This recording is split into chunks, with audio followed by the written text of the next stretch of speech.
Zaman sekarang, untuk berhutang nggak perlu datang ke bank, nggak perlu jaminan, nggak perlu ketemu orang. Cukup isi data, upload KTP dan dalam beberapa menit, uang langsung masuk rekening.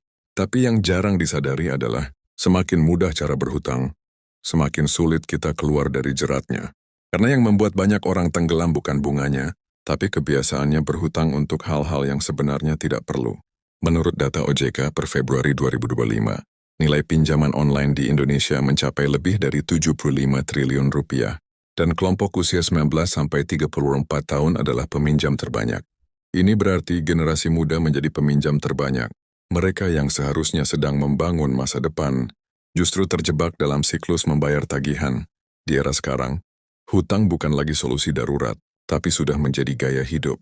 Untuk beli barang diskon untuk gaya di media sosial, bahkan ada yang berhutang cuma untuk menenangkan diri setelah stres.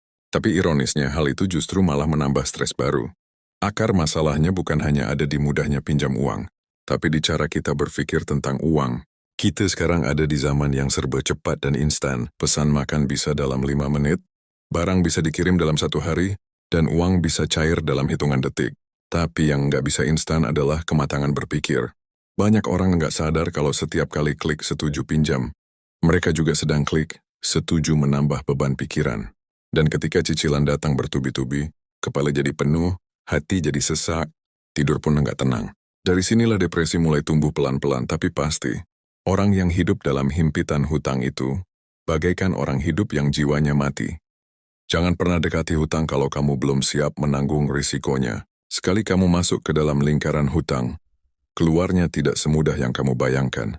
Jangan biarkan hidupmu jadi budak cicilan. Hiduplah sesuai penghasilanmu, bukan gaya hidup orang lain. Hidup sederhana bukan berarti kalah, tapi itu cara paling waras untuk tetap tenang dan bahagia.